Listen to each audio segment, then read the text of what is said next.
The first German prisoners crossed into Camp Concordia, Kansas, on July 4, 1943. They had eaten nothing but watery cabbage soup for 6 days. The mess hall doors opened at 1700 hours. Sergeant Wilhelm Müller, 21st Panzer Division, captured at Kasserine Pass, stopped 3 meters from the serving line. His post-war testimony to British interviewers recorded the moment. "I thought the tables were decorated, like a propaganda photograph.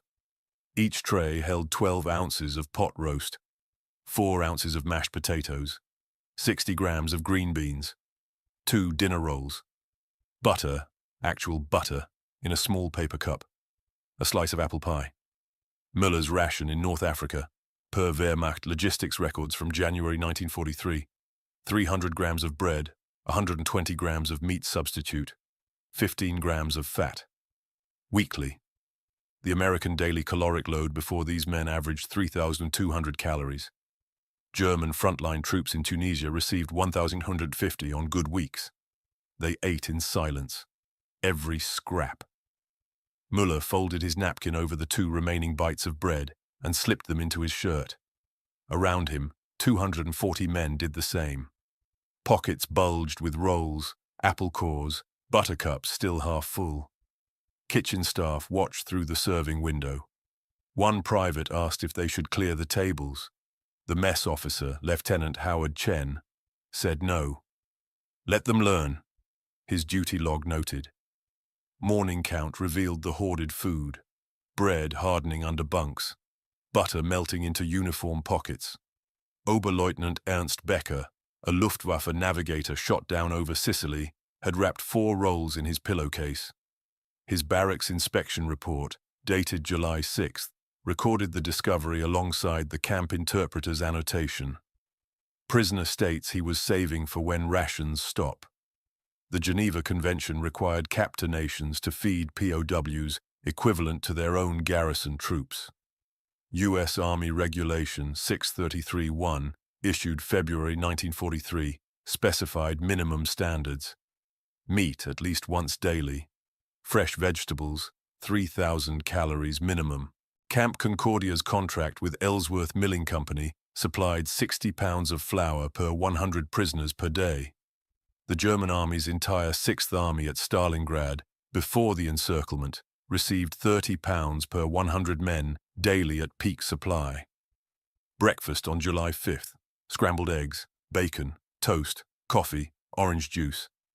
Müller's diary, preserved in the Concordia camp archive, recorded his confusion in fractured English, learned from guards. "Eggs again. They give yesterday too. Is mistake? Guards say no mistake. Every day eggs." He ate 6 pieces of toast, drank 3 cups of coffee, vomited an hour later behind the latrine. The camp medical log shows 43 similar incidents that first week. Digestive systems shocked by fat and protein after months of deprivation. The hoarding intensified. Inspections on July 8 found a systematic smuggling network. Prisoners transferred food during work details. Burial in hidden caches near the motor pool. One cache, discovered when a guard noticed disturbed earth, contained 87 bread rolls, 23 partially eaten steaks wrapped in newspaper, 14 apples. Decomposition had begun. The camp commandant, Colonel Paul Neufeld, convened the prisoner liaison committee. His meeting notes survive. Informed prisoners via interpreter that food supply permanent, met with silence. Spokesman asked how long permanent means. Stated indefinite. Spokesman asked what indefinite means. Ended meeting. Trust did not come from words. It came from repetition. Week 2, the same portions. Week 3, the same. Müller's diary entries shift in tone. July 14th. Steak again. They not run out. July 18th. Eggs every morning. Maybe as Kansas rich place only. July 22nd. Butter every meal. Where they get so much? The answer sat 200 kilometers northwest. Kansas wheat production in 1943. 241 million bushels. A state record. Beef cattle inventory. 3.8 million head. Peak wartime numbers driven by government price supports. Ellsworth Milling operated 3 shifts. The camp's monthly food expenditure, documented in Concordia County procurement records, $14,200 for 2,400 prisoners. That sum would have fed an entire Wehrmacht regiment, 2,500 men, for 3 months under German logistics planning from the same period. Behavior changed gradually, then suddenly. By August, inspection reports noted decreasing food hoarding. Müller's diary, August 9th. I leave bread on plate today. Morning still come. Food still there. The psychological shift occurred in visible stages. First, men stopped taking extra rolls. Then they stopped hiding butter. By September, they began refusing seconds when offered. The abundance removed the fear, and without the fear, appetite found natural limits, but not for everyone. Gefreiter Hans Lehmann, 334th Infantry Division, captured in Italy, never stopped hoarding. His psychological evaluation from October 1943 notes persistent trauma indicators from Leningrad siege. He had survived the Northern Front, winter 1941-42, when German rations dropped to 200 grams of bread daily and men ate leather. Every inspection found food under his mattress, rotting despite repeated warnings.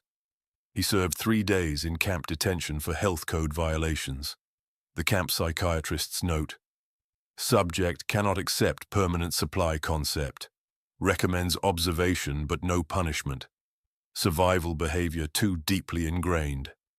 The Red Cross inspection of Camp Concordia, November 1943, recorded an unusual complaint from prisoner representatives. The portions were too large. Men were gaining weight, averaging 8 kilograms in 4 months. Some requested smaller servings to avoid becoming fat. The inspector, Dr. Friedrich Baumann from the Swiss delegation, noted the irony in his report. Prisoners expressed concern about overfeeding. This observer has never encountered such complaint in 40 camp inspections across 3 continents. The camp's food supply never faltered. December records show the same procurement numbers. January 1944, the same. By spring, the hoarding had effectively ceased. Müller's final entry on the subject, April 1945. We eat normal now. Like is always there. Because it is. The realization spread through other camps at different velocities. Camp Alva, Oklahoma, received 3,000 Africa Corps veterans in October 1943. Their intake processing revealed physical deterioration beyond Concordia's prisoners. Average weight 58 kilograms for men whose wear-pass records showed pre-capture norms of 72. Medical officer Captain Robert Chen documented first meal reactions. 17 cases of acute gastric distress. Prisoners consumed food at speeds suggesting fear of imminent removal. One subject ate until unconsciousness, required hospitalization. The difference was sequence. Concordia's prisoners arrived directly from North Africa via processing centers. Alva's men came through British custody first. 4 months in Tunisian POW cages, where rations reflected Britain's own shortage economy. Their last meal before transfer: thin soup, 200 grams of bread, tea. Geneva Convention standards existed on paper. Implementation depended on the captor's supply chain. Obergefreiter Klaus Weber, 15th Panzer Division, kept what he called his Mengenliste, quantity list, on torn cardboard hidden in his boot. Entries from Camp Alva, October-December 1943, track his recalibration. Oct 18, meat 340 grams, weighed on medical scale, guard allowed, impossible number. Oct 25, counted 8 eggs this week. 8. Oct 31, American private on guard duty eating sandwich, threw half away. Half. Watched him do this. Nova 7. They feed us same as their soldiers. Confirmed by comparing trays through fence at guard mess. Same portions. Nov 15. Butter ration larger than weekly Wehrmacht officer allowance. Daily. Nov 22. 3 men in my barracks now refuse breakfast. Too full from yesterday. The psychological breaking point came through indirect observation. Prisoners watched American guards. At Camp Chaffee, Arkansas, a work detail witnessed kitchen staff scraping uneaten food into waste bins. Pounds of it, daily. Unteroffizier Martin Schultz, captured at Anzio, reported this to his barrack group as evidence of impending shortage. "They are hiding true supply situation by disposing of evidence," his statement to the prisoner council suggested. But the waste continued, week after week. By December, Schultz's interpretation inverted. "They waste because they have too much. This is not hiding shortage. This is normal for them." The waste ratio shocked German logistics officers among the prisoners. Major Friedrich Wolf, Quartermaster Corps, calculated Camp Chaffee's food waste at 18–22% of total supply based on observation of disposal barrels. His clandestine report, smuggled to German intelligence through Red Cross letters using code, reached Berlin in January 1944. Decoded excerpts, captured by Allied signals intelligence and now in National Archives files. American supply capacity exceeds frontline need by comfortable margin. Waste indicates production surplus, not scarcity management. Implications for war sustainability assessment require revision. The contrast became teaching material. In Camp McCain, Mississippi, Hauptmann Otto Brenner, former instructor at Wehrmacht Logistics School in Munich, organized unauthorized lectures for fellow prisoners. His notes, confiscated during barrack search but preserved in camp records. American system operates on abundance principle. German system on scarcity management. Abundance permits waste. Inefficient but psychologically stable. Scarcity demands efficiency. Optimal but creates hoarding behavior and distrust. Americans win logistics war before first shot. They feed prisoners better than we fed frontline troops. But abundance had costs the prisoners initially couldn't see. Camp Hearn, Texas, July 1944. Butter rations doubled due to local dairy surplus. Kitchen staff served 4 butter pats per meal instead of 2. Prisoners interpreted this as final excess before collapse. Hoarding resurged. Gefreiter Paul Richter's diary. "They give too much butter now." Clear sign of system breakdown. Storage failure or spoilage forces distribution before total loss. "Will stop within week." It did not stop. August brought the same excess. September, October. The butter kept coming because Texas dairy production in 1944 exceeded demand by 23 million pounds statewide, and the government bought surplus at guaranteed prices. Economics, not logistics failure, drove the distribution. Richter's November entry. "Butter continues. My scarcity theory wrong. Americans simply have this much. Cannot comprehend scale." Scale revealed itself in other ways. Camp Indianola, Nebraska, January 1945. Prisoners processed mail from home. Letters from families in Essen, Hamburg, Berlin, describing rations of 1–200 calories daily, meat once weekly if available, bread made with sawdust extenders. These men were eating 3,400 calories daily, including Sunday roasts. Lieutenant Hans Kruger wrote his wife, letter intercepted by camp censors. "Do not tell children what we eat here. They will not believe you, and it will make them more hungry." The guilt compounded. At Camp Opelika, Alabama, prisoners refused meals for 2 days in March 1945. Self-imposed penance after letters described conditions in German cities under bombing. Camp commandant threatened to report the strike as Geneva Convention violation. Prisoner spokesman, Major Wilhelm Lange, explained through interpreter, "We eat better as prisoners than our families at home. This is not acceptable to German honor." The commandant's response, recorded in camp log. "Informed prisoners their starvation does not feed German civilians. Rations will continue per regulation." Refusal will result in disciplinary action and medical intervention if health declines. The strike ended after 40 hours. The food kept coming. By war's end, the realization was complete and bitter. These men gained weight while their nations starved. Camp Ruston, Louisiana, May 1945. News of German surrender reached prisoners during evening meal. Silence, then someone laughed. Hi, cracked. We lost, he said in German, translated later by guards. And we eat like kings. 17 months of American portions had added average 14 kilograms per prisoner. Their clothes, saved from capture, no longer fit. The irony recorded itself in their bodies. Physical evidence of the imbalance that decided everything. The repatriation camps in Europe forced the final accounting. Spring 1946. American-held prisoners transferred to British and French custody for return processing. The food changed immediately. Camp 2227 near Cherbourg, France. British administration, French rations. Obergefreiter Weber's cardboard list resumed. May 3. Bread 400 grams, soup thin, no meat. May 4th. Same. May 5. Same. The American time is finished. Medical examinations at repatriation centers documented the reversal.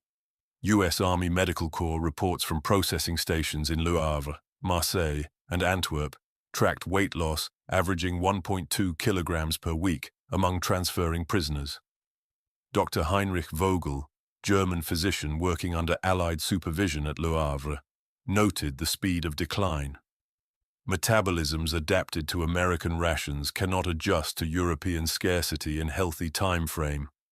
We are processing men whose bodies remember abundance but must relearn deprivation. They carried the memory like shrapnel. Müller returned to Dusseldorf in August 1946. 68 kilograms, heavier than his capture weight of 61, lighter than his release weight from Concordia of 74. His first meal at home, potato soup, no meat, bread with turnip jam. His mother apologized for the meagerness.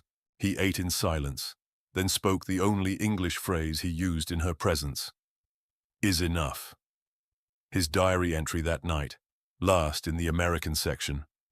She does not know what enough means now. Neither do I. The cognitive dissonance became a shared veteran experience. Reunions of former prisoners, documented in German Veterans Association records through the 1950s, returned obsessively to American food. Not the battles, not the capture, not the defeat, the portions. Gefreiter Lehmann, the chronic hoarder from Concordia, never recovered normal eating patterns. His 1951 psychiatric evaluation from a Cologne hospital. Patient exhibits persistent anxiety regarding food security despite adequate post-war supply. Reports intrusive thoughts about American camp meals. States repeatedly, "They fed us better than we fed ourselves." That sentence contained the war's verdict in 9 words. German agriculture, subordinated to military production, collapsed under Allied bombing and Soviet advance. Civilian rations in 1946 Germany, 1,350 calories daily in British zone, 1,180 in French zone. American zone, 1,850, lifted to 2,300 by early 1947 as U.S. agricultural exports flooded occupation markets. The prisoners had seen the future during their captivity. American productive capacity required no choices between guns and butter. Both arrived in surplus. The political implications ripened slowly. Former prisoners became witnesses to American abundance in a starving country. Their testimonies, initially dismissed as capitulation propaganda, gained credibility as economic data confirmed them. West German Economic Ministry files from 1948 include POW debriefings used to assess Marshall Plan logistics capacity. One assessment: prisoner accounts of U.S. supply standards initially deemed exaggerated. Cross-reference with USDA production data, 1943-45, confirms accuracy. American agricultural output exceeded combined Axis production by 340% in key categories. Enemy fed our soldiers better than we did. The camps became legend and warning. By the 1950s, Concordia rations entered German military vocabulary, shorthand for the material imbalance that decided the war before tactics mattered. Bundeswehr logistics manuals from 1956 reference POW feeding standards as benchmark for sustainable force projection. Lesson from 1943: logistical superiority enables strategic patience. Enemy who feeds prisoners at 3,200 calories possesses reserve capacity beyond our offensive reach. But individual memories cut deeper than doctrine. Weber kept his cardboard Mengenliste until his death in 1973. His son found it among effects. Faded pencil marks listing American portions next to Wehrmacht comparisons. The margins contained calculations. If we had fed troops like this, war ends 1942, victory or collapse, either way, faster. Mathematics of alternative history, scratched by a man who once weighed eggs on a medical scale because the number seemed impossible. The last survivors carried the knowledge into senescence. Müller gave his final interview in 1998, age 76, to a Düsseldorf historical society. The interviewer asked about his combat experience. He redirected, "You want to know about the war? I'll tell you about the war. On July 4, 1943, I walked into an American mess hall and thought the tables were decorated.